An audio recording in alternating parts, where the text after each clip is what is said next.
decide you ako eno ne ye normal way a ye aye no but sources ne de anka bia wo wa hai na ye hu say okay ade no wo ye decide you way ma ntie bia kofa onko an ya amfo bia meka ho ntie bia kofa details bra senia obesi abaye no bra onko an ntie sa onko an no ya nhwe obi de ene ya compare hu ebia difference ebebem na normally no sources na ya na me hu ni say ye no enioma bia ya na ase ye pen intem emergency wan hwe a ya anya ni ntem a me hu ni say wan anya ni ntem ebe hadwen ate say ti say bia mvan say aban fofraba ye mvan say fight galam say military for no has to go ebia I see e koto enioma bi ma military for no intentem no mo ko because there ade na du no mene yen eno sa no me yes me ya minti me enka ho asa na ti say kwan a kwan enya rush esi ehwe ne enya ade no kwan no ne bo a ebe boa yen ne thickness ase say na ye kwan a wo de wa hwe nsuo to ya na semasi na so atutu because ese kwan bia no ti say asphalt won say nyoma dudu na asphalt sa mo nyoma mo 50 billion dudu na ya asphalt say asphalt na si ehwe say ni design no scope no ni design no what you say contractor bia dey but at saying e won say ye wo yen the specification there what you say e won say ye wo specification ye dey be mad there nanso say contractor no ukoyi yes so there na monitoring papa any in place how so beti menya value for money what you say ene me ye hwe say minority the ye busa ye demanding say 50 billion cedis project about 50 projects here cost about 50 billion cedis here about idea evidence on my details what I say full details of ajumano ebia unit cost per kilometer on my hu say bia mo penny nyina hu see hu kilometer bia ya be boka unit cost normally sanity see hu because you asphalt unit cost international level you know and bitumen so adie and also no unit cost see hu contractor ben omo ye adwuma no what I say see hu contractors are omo ye adwuma no because bia on temi konkofa ti say wa me no wa hai no chere me hu so who ye contractor me hu ba bia o ko trainer na o ye na o ya na adwuma ben wa ye na ya kokukuru sa the big push here free kumasi ya di amawa esi ehu contractors ebe ye adwuma no ni nyina na ehu hia eno ni we ni nyoma minority eno a your press conference no anyoma ye demand no ni ehu say there is value for money enti kwan no asem ne de na so sources no kwan dozen 50 projects ni nyina no adan ba kokure ni wa asem de ko tender na motimi fa nyom na manfo hu se asumasi contractor na ebe adwuma no ono so person ye adwuma ne ntam ne say oh ye ne ntam ade akohe eye roads ye mfa ni agro ayade ye na aye durable na atimi ache amai no what say eno ni ye hwehwe because enye kwan asisi a nsuo to ya na hohoro mebo a de waka chem yakwan bebre enso motorway Kwame Nkrumah kwan no na ne yetutu Kwame Nkrumah wo so ye no Kwame Nkrumah yetu no kra me news ya na me ni anwo me enso hwa kwan afi ne yetutu na ya no foforo ese timi ye ne sa me kai say those days are yiswa no kasajan ono ye odan to agranso adro kwan ne chei oye ne 60s so 90s and san ye dane ede ma contractor from 90s ede ma contractor ede ma contractors ahoro be miensa omu nyina na anwe ne se na stay down miensa ba ko be ye Arab contractors from Egypt on ba be ye eni na hibia na ifo bi so Israelis fo bi so buy there was no value for money enti ye how no enti ne ye demand is omu mi ehu enkrofo kon ede adwuma ya ma om enna ebo so ede ma om per kilometer on asphalt ni enhwe eno na beboa enti so what bibisa na nyoma ye hwehwe no eno na beboa because say we ye a kwan bitumen kwan 1 kilometer price no it range from $400,000 to $650,000. Okay. What is it? And you know, say overdo up to 650 not just say the thickness no. What the all year and what you man no. And what you pa. What is it? Bedroom 650 now. That's a what you and the asphalt and so and also range from 1.2 million to 1.4 million dollars. Is based on the design and the thickness of the road no. And some what me be at the highest level. Into way no ekoso saying asa na ye nya no ana e bro sa Sabanika say we get 23.4 kilometers kwan feeder road na ebe koso yen 640 million Ghana cedis our boy no 640 million now in this case no they call what they call dollar ma international because the amino kind the international prices so wo honum and in not just number about 60 something million dollars na enkoyi I see a demand accountability na ba bia feeder road or the dey na so or the asphalt feeder road no so no that be oh ye nuanom ye nuoma bia e bia na omo ye genuine but the omo ye no omo ye amamanfo anya adwin bi se da bibi koso wo ba bi to ye opaque too much. Yes what is it momo nye bibia da bia na ye politicians oh bodi asa oh bia ba sa oh it's time I say at least they have to be transparent because I quite remember some more opposition and some of kind ye different contrary cry in your mom ye no a strong cry than in your mom kind in your mom kind na need your mobile ye no and so soon a woman cry more cry ain't your palm chow meaning and your way na ebedi kan ye we ne betwa to omotra konya so akosi 2028 dia so sin no ebe koso akoso a gold board for AAB ye de ma standogwe bibi wo ha ebetimi ama aban na stop sa ade no na no ma wo ye nyina no aye transparent projects ahodo peso ye no emu gbada ho amagana fo nyina ate ase eno ani de meni oguso aye kai eno anu de meni oguso aye kai NDC aban we ba power no me make comment bi our the number of month for sita and this for nya me making about Facebook me radio station be na make and omo peke na the koto na Facebook am for the tour ni aba for front na man for year me say den maka say me catch am say number of sita and this for nya no is not good for the country me can be ne binum fi say as a grown media these are some of the things assuming yet say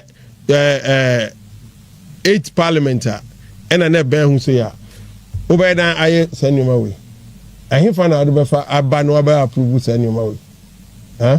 they will call you to order but still we are doing our best yeah boy homodin bia but the enye mamu nya ni nyina so minority no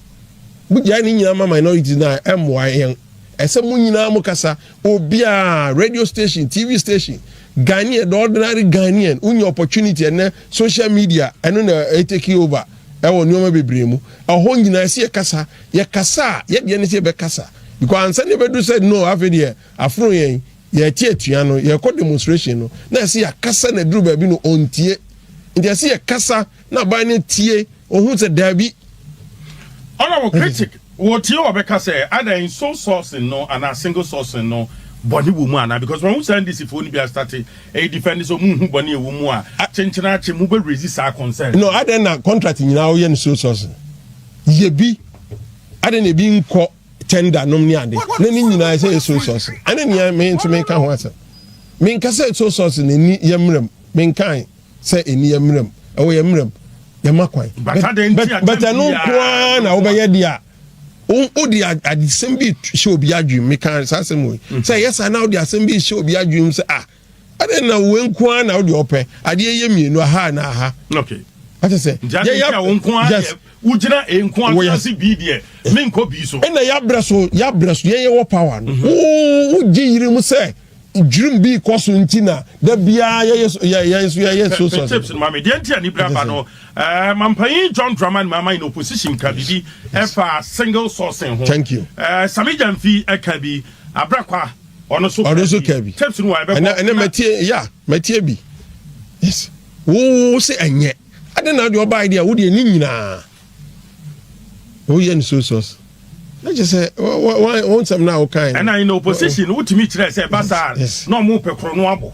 Does it mean, say, also no buy, you know, chronona ababana, when you're Mampain John. Maybe I know the Minkas or no any kind, yeah. Remember, Yenti winner, Yamra Pian. Single source procurement must be the norm. We must also subject government projects above a certain threshold to value for money audits. And just this morning, I was reviewing some of the procurement reports. And there was this procurement for poultry farmers. 10,000 units of something. And it was single source. The reason for single source was urgency. And one company was giving the contract to supply 10,000 units of whatever it was. The supplier and the person who assembles it was not allowed to bid. And so the company who that won it went to the supplier, bought the items for 4,500 and came and sold them for 6,600 to government and walked away with 21 million cedis on that supply. Remember, where Mampain John Dramani Mahama in opposition. Now, Yentia Samijan fee, they had not called gold border. One master doggy contractor was a single sourcing and Yabonibia will be Ankananuntum in opposition Yentia Niemra. New angle be a bar MPP for the bomb by no chrono ye pa. A dear your friend so source. So source in the exchange and say a buy person did you medley. Na incense obefa mrakwan so abamu ama omo opepasa omo yesi adwuma ni nyina epre bi no aban ne ti da bi me de ko hye dem na me de akoma nipa ba ko pe eno ne your friend so source da bi me de ko hye dem na me de akoma nipa ba ko pe eno ne your friend so source. Right, me patro where yes Sami Jamfi someone could just abra kwa yentie no niemra. Yeah, promise in a manifesto ni say the Reset Ghana manifesto ni say. Yeba amended the Public Procurement Act. Say single source yeba chaso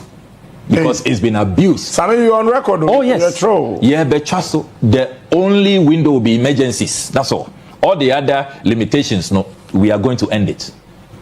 It's here. My main call, Honorable George Kwame Abuaji Ewa, Honorable Wati.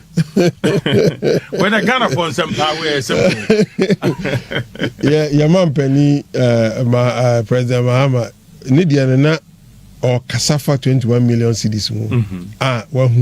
say uncle 21 million cedis. And would you 50 billion cedis? 50 projects, 50 billion cedis. 21 million now, all cast and yet. 50 billion no awa say the agency of ABA contract be adwuma bi say any eden see here in 10 terms so 50 billion see 50 project here the big pushy I know agent aye here ne nanu ochire ya anya sa uwo betimi aba oh na wo bo enipa miensa ade na nyame wo ho nyame tiase on se call ya ne hwe la show yera black audio okay na say no crowd na mesre kase because on your see be trust you be sesa procurement in some no up to date procurement in some na wo be sesa no na ya amend this so sourcing side in a woman no I want here in parliament right general question Argentina political party be opposition to the bia omumma promises promises na a social contract apama omo ne Ghana fo akọ de ma Ghana fo gina so omkoto aba ne ma sa political party no wo ba ban mu wi a na a different thing why enti sa apama a oni Ghana fo call ya Ghana fo gidi se ebia ne enim se dwirim bi ekoso wo MPP mu ye de ono samikan se ye de akwhye dem de ama obi se dwirim bi wo ena wo bai no so ba ba san enti se apam no oni Ghana fo apam no enti na ye kan se Ghana fo te sa pam na omni boy a sa bre na nado danko akufo o boa se youth benya dwumaye ye nyoma kese akese e wo mamu na omutimi di sa na edai atrosem etimi ka kire Ghana fo ne ye ho be ye hi wo Ghana fo ani so na omutimi to abati ayen no ese Ghana fo tie na omuhwe de ekọ ye ya hye bo se kwam bia so no de ekọ so bia be mo mahu enra the Rules and Transport Committee on the minority side omuma ɔman ya so te deɛ ɛkɔ so nti wei na ɛsɛ Ghanafoɔ ehu who say nkurɔfoɔ no ɔmo nyɛ nkurɔfoɔ ɔmo kasa ɔmo ka asɛm ɔmo di so nsɛm ɔmo ka wɔ opposition nyinaa ɔmo ba ɔmo asesa ɔmo ano ɛyɛ different thing yɛn ti obi a ɛna ɛkɔ so na sɛ obi akɔma contract of 21 million cedis ɛno koraa wɔsi poultry ɛna obu afu na wakasa ho na woba na road contract 50 billion ɔpepepepepepepe no wodi 50 billion wodi akɔma dia na just say wodi just say unkan kra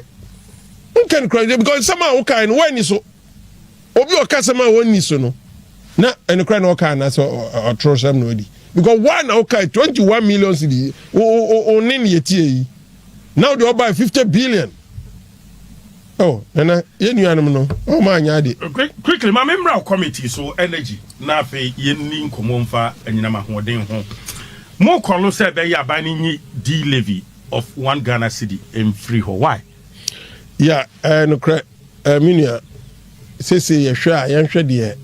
enioma ɛkɔ awɔ wiase ɛyɛ enioma ɛkɔ so wɔ Middle East no enti ama fango ɛboɔ no ɛkɔ so enti enye D levy no nko a media me say taxes bia tax components yeah for now okay at least so okunwe yenim say enche nti ade a enche no ese ehwe na Ghana fo ahokyere na nkasa ho dada amafo ho kyere om wa hwe kokko akuafo yi omusika kro om nsanka kokko na mu yate so wate so aton so eno so adabi enti sika kra ni ho eno onipa no so obafo ka sese yanhwe yi a driver for ebeto fuel e de si ni dem because nim so wan hwe o kyere be kosoro no top fuel di si ni dem de na beba ejaba o kakra de na beba eja hihye na de beba enti ni ehwe ni say taxes no over 40% taxes on the petroleum price no the build up no enti no taxes no na hwe na at least yehu bibi because Nana Akufo-Addo oye bi COVID time o stop nsuo ebo ema yebu nsuo free wo man mu electricity ote so about 50% ema yen wo man mu ye enu nti ama oban aman no anhwe angu enti na no ne ye hwe say taxes a eguso no omomodin say at least first the 1 cedi no the better so say ebo no conform to no the 1 cedi neighbor because or the bar parliament no ya energy sector levy na oba oka ho asem no ne ho ni memorandum ne nyoma na ho na sem nyina ne say because ebo na eden akofom enti or the 1 cedi ne etoso enkan okay say ebo no akosoro enti 1 cedi in first year no na fe taxes eguso no eni mani mu hwe na because me by me hu say copec for ne say ma ya nhwa ye beto no be 15 cedis 18 cedis na say 18 cedis a na ti say akọ ena petrol bo nso cost bebre a Ghana fo bebre ene yusu ebi di farmers yusu e di spray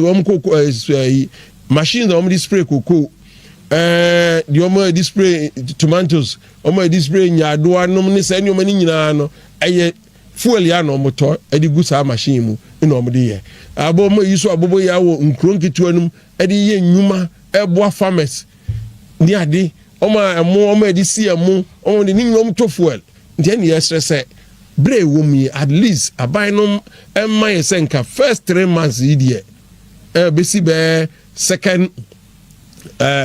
quarter be ko wie na be ko third quarter no anka second quarter imu die ko moa na nka onyi taxes no at least first 1 cedi no na chire no the next taxes ni bia ye hwa be nya no ne be kunipa eso onyi but aban be catch us petrol ye cra free baby and eba and na world market akosoro and we tax components no na aban be den tax ni aban dia government na egi taxes no yankase de yakoto wa manoni no eno de oya untimi nya ho bibia what say nemom no eto edaso ema Ghana government no eni yeso onya ho eto no ho bibi yankase de yakoto no amano na akosoro yes but we to na definitely ebe shoot to form enti to eguso na make sure say eto is over 40%. Fuel out on a two also is over 40%. And this two no over 40%. Not say wahi. around 15 to 16 as I say. Na say ebeko 18. Na so about 40%. No where you bear 20 or 25% of the 40%. No, officer ebejan. Ebeba form. Inipa mo be ha kakra. Na saying and electricity. Year 419. But as ranking member on energy committee, woman Mrasho Jeffy, and one kakra say as at now tall as a man baby and unitary torn to me Jumana yet what Seneca and to me Nani crude any and my year petrol say okay, yeah, dear hide and ye knew her and yet net torn a bit me about for my main castle. Ye cruder, ye ne ye two ha our jubilee ne other places no. Your first carried interest of around 13 to 15%. Your royalties of around 8 to 10%. Into kanimi and boma. Now when you touch it, okay. You can royalties. I know you idea a yodia assassin no yodia na obi be 2 adie na wo jimu ebi. Okay. As I say, wood is about 10%. That's the royalties. And I carried interest no so yeah near Obetuno. Only na kase a car ubo nyina no menka ho. Neme mu ubedru ba bia wanya fango no a ubetua na fango no mebem me here 15% of fango no. I no dey fango no de obetua ka. Na nso wakoton. Enti no ye wa about 15% a eno de ehun hia se ye ni obi betra se asesa emra yan kan che om se da bian sesa emra for 25% ye ni obi entra se eye dia enti eno no ye betimi dia mato aye ho adwuma amayen ye be ena ade ba ko hia wo mu se nyese wo de ye ho adwuma na ebo no enti se international market price but at least ye wo ada residual ayi wo ma me fi se ebeboa Ibinya no betimi ate ye bo no so kakra I just say side issues ewum bebre wonane a o refine fuel na ye wonyoma bebre wom enti say nyoma no akra betimi aboa yen wo ba bi kakra enti no nkade ekoi eno ni ade ase ye na sa 25% no ye betimi di ama to ye betimi di ama sentio no oma ye ho adwuma because that 2 big refineries they won't say about 3 or 4 refineries but they can nkete but these 2 refineries ebetimi aye ho adwuma na aboa na si ekwa nim so na mu ya dimpi a oma ye ne omo agreement ebetimi atranse say ye hwe ba bia edu na ebia national security issues ebia monsa ma 25% eno ye tonye free every crude eno ye bra crude ye nya bi nto awo dwama so but visa say ni nunu ho crude nya bito yetimi nya finished product ne bito enti no crude no ye be ka chom say mo fa another 25% can and you know but ye de ne de if you say ba na say nketimi de matter but ya invite minister say omrana ye ne no musebusa na ni NPA emusa no how far ni ade omo share Friday that's our church the nyamiad mo church MPA any minister be share e share ma me questions are me no kan wa high say we make sure say at least kwambes no be faso na bia ye carried interest no any royalties na ewom no ye nsabetimi aka for now ya ye nim say ye nyina ba bi ye no na ye betimi refine ni enya other things afrimu na atimi ate yambo so kakra aboyen right the entiam bisa sa question say ebra it is Israel for ne US and Iran and to question no panic kakra bae emma energy minister ba wanting to two just say you were reserve for about 4 weeks to 5 weeks.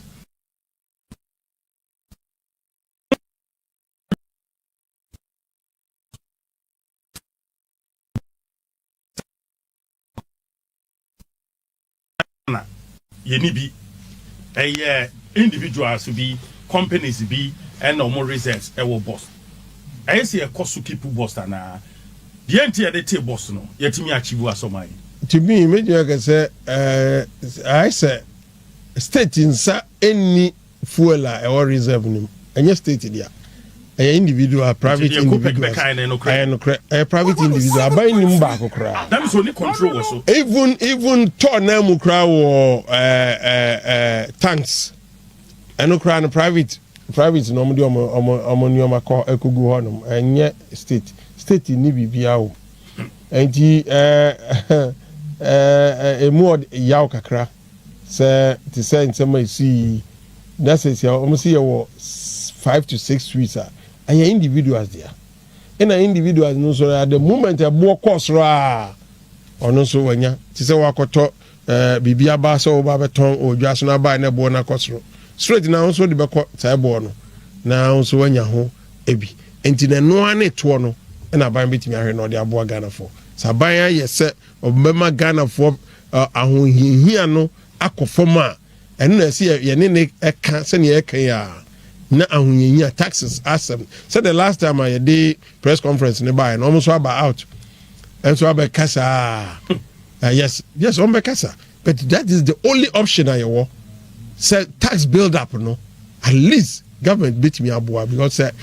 buying it round 18 a woman say yeah breso no when I come back say yeah breso no be complaining yeah breso no and this MPP are bench yes acquire up to $120 $20 per barrel international you know okay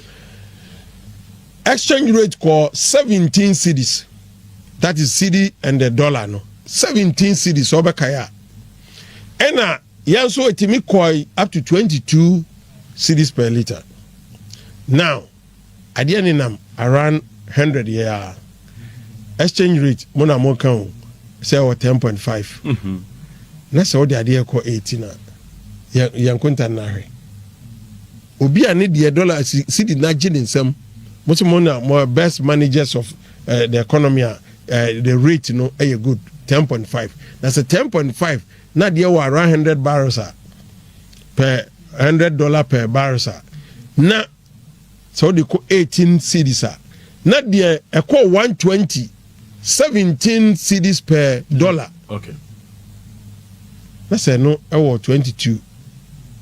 I just say the can I so mutie no mo hwe no mo boa because yenya e bompa is okuno etubetwa but it's okuni tun try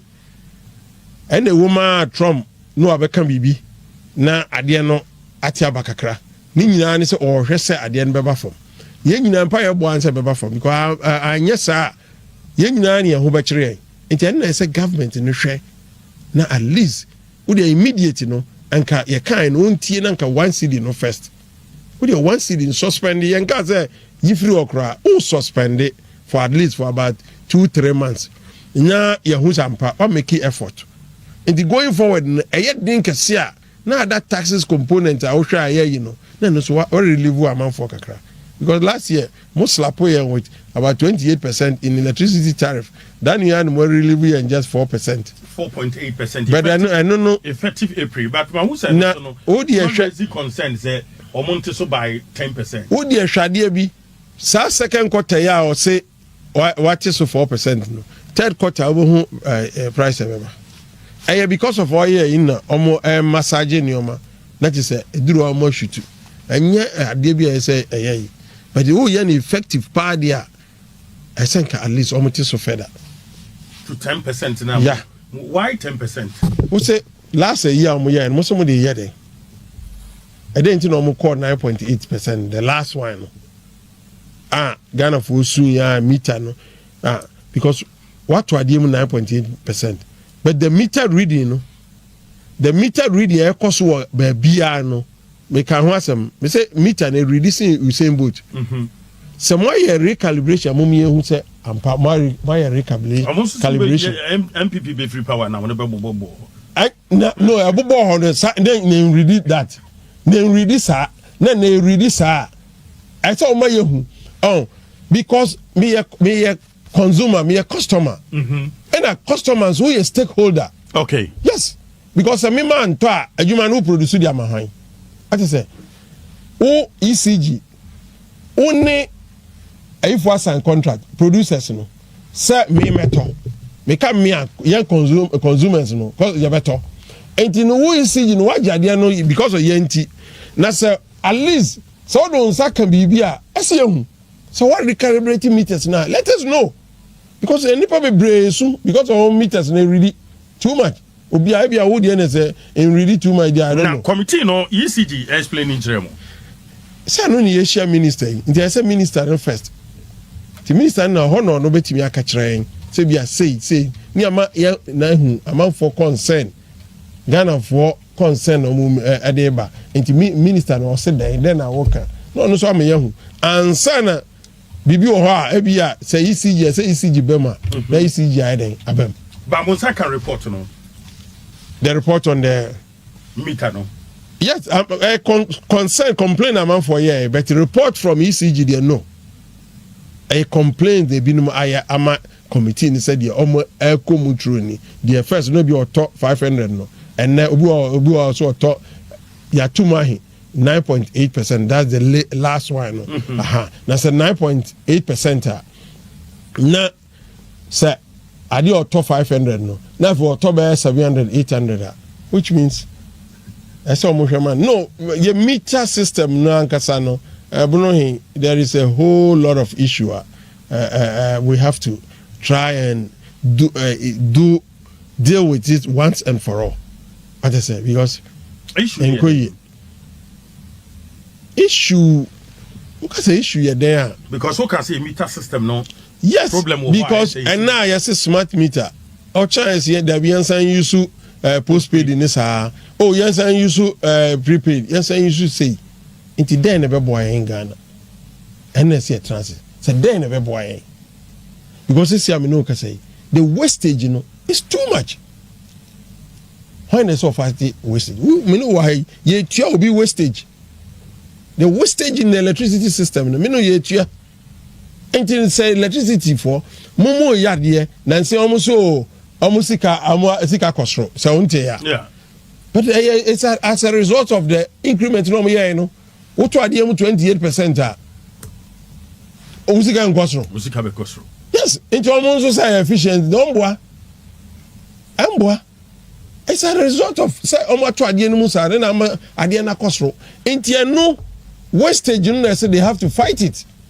Now, say me produce power. No over 30% they call wastage. Now, me for bill, bill no one or the manager. Or no so koto. Because what power no from generators no. Okay, what power no. Now we want me managing your year. What say na? No wastage no dey abremi. Say me mean chiaka. That is what we find ourselves. That's where we find ourselves. Right, we are ranking member on energy committee, energy sector, any sector minister. Mojuma saying, and doom so I see a baby one. What baby out? 7.3. I make a chance. Minya complaints no. Minya, I'm not for from me. Hey, ya doom no fra no pay my near de. Minya complaints no. Enti idea ubebu sanso no. To media, minimum power. What I say? Yeah, we enough. Yes, we have enough to give out. Ya call Greek for office. But be our main system no war. And no man me who said power you woni. Even cry I shut it down. Generators nibi. Them say capacity no war. Yes, and the car power there. Now what I know is that your transformers nibi bre. And more normal. Okay. I know that the wastage in an American was in the Bibana. Transformers no be bring koye e be free honum. Yan cables no be so achepa and modern cables aba a transmit power even obe lusu bi cry we were 1% per. Enti the last car omoji at the tools ECG at the tools so no 9.8% almost they could talk and yoma transformers in this animal and no year say at least the better na saijuma no the aye na fi ye hu say yes because power there we have enough because your capacity over 5,000. Okay, excess capacity na say no dey one need ya at the hot na but say no mo a short generators no but o short no one year still you have to pay and acquire say be brain so na do danko akufuado na ban ne be kono or your renegotiations be brave. enti na bebree no nso ọma awie ya ɛna ɔmo contract no akwachiri enti no renegotiations no ɔyɛ no ɛma saa excess capacity no ana boye minimum na ekuye no reduce kakra. Okay. Because based on the renegotiations na oni omo ɛyɛ no enti no ɛna aboa na Africa na ɛbɛba Parliament na yahwɛ na yɛwie ho bibia because omo yɛ to hodom na wɔnim so ba na no deɛ omo to aso romance sending no no ana ɛkɔ enti no me hu ni sɛ ɛno no ɛbɛboa kakra na ama ahokyerɛ no atimi agina ba bi yie enti ɛno wɔ hɔ enti no yɛ fan sɛ ayine die generators no deɛ yɛ wɔ na emom no yɛ nneɛma a yɛde yɛ ho adwuma no ɛno ɛna almost yɛ na ne scanner fahin scanner mo gigi yɛ na fahin wonim sɛ last one city no ɔmo ama yɛ hu sɛ yɛbɛnya around 5.something billion in a year. But let me tell you, in a rare, you about 10 billion. And only year in a year? Yes. So D levy, doom so about 10 billion in a year because ain't you know say almost the top senior man near maintenance no. Yeah, maintenance. No, some the beat the friend saying a car day. No, the being so out of fuel. Fuel so mostly now no yeah because of so almost some be do don't use gas as a fuel and if it's a LCO ne DFO na use no and also plant use that fuel no okay. Mostly a plant no use gas as a fuel and the gas no so a bono and to say DFO ne LCO no right sana who ministry in the sector minister no maybe sao minister there to me make say adwuma no on di mean ka say onima adwuma nim o ka say maintenance because what the deputy minister for energy pen what I say ansa na what be committee no member what be ranking member on the same energy committee ena nyame aboa wasan be minister for energy ti ono de pania kura to form energy why so otimi because baby I won because me committee no so no knowledge I ubenya no because you cook all the agencies no you call omo you console omo try adwuma omo ye ni ade ti ma wo ti adwuma na se aside say bia wa ko school akosua ho nneoma fine wo besua but the practical aspect no it's an say me work committee no so ne ye ko na ye nam ha o kire ye nam ha ye ko omo nya daage e de ye ko transit kire yen e ma ye hu ade na so the minister no sa system wo afani nyinam for 8 years NDC wo opposition no committee no so onim ni nyina wo di deputy minister ansa and now obey minister into ono say so one perform I will be surprised. I expect him to perform. Yes, I expect him to perform because experience no or what I say or onim sector no pa now those days no Dr. Kwabradonko Bawa these are guys are no more almost side work committee so I mean so omunimu and Dr. Kwabradonko ne Bawa no also omo ntimi na Parliament and ono no ntimi baba into experience almost me and sano atra committee no so ache normal atimi watimi anya no se wantimi ama energy no anye bia amanfo beboy ensema I will be surprised. Right. You better ask for your time. Yes, sorry, finally Ghana 40 MPP 40. But I say the America chain one MPP for say there be am try be a make an nkabom si anke hu amuma no matter what about the amayin enti yanke hu mom ene nyame adum ye flag bearer wie enti no ye nyina ye rally mwa ye flag bearer no Dr. Mahmoud Baumia ye nyina ba bi obi akodi bia obi amrefi ye say ye abusuapani ye abusuapani a the abusuapani beka no eno na sie nyina ye di so na yɛhwɛ ne boa because yɛn nuanom yi deɛ yɛn nuanom NDC for ɔman no ntimi emu deɛ mi huhuhu no ɛne deɛ ɔma mo nsɛm a ɔmo kan contradicting nneɛma a ɔmo yɛ no ɛnya deɛ ɔmo betumi abu ɔman no nti yɛn nyinaa nke ehumom nneɛma boa yɛmabu no di ɔmo hwehwɛ paa ne adwuma because ɔmo ahyia yɛn a nsɛm a ɔmo kaa no adwuma because anya saa anke yɛ recruitment no ba nipa 500,000 youth etimi apply there it tells you say your national security issue dachi ɛna si ɛhwɛ ne etimi solve our adwuma nti MPP yanke ehumom na yɛntimi anje tumi emfiri yɛn nuanom nsɛm 2028 ni yɛ masters a yɛnim adwuma n'ani so no deɛ na ɛbɛboa Ghana na Ghana for nso ahutampa na Ghana timi afa ne ntoma pafra ntimi kyɛ obiara yɛnso na say Honorable George Kwame Aboagye MP for Asene Manso across so ranking member on energy committee wɔ man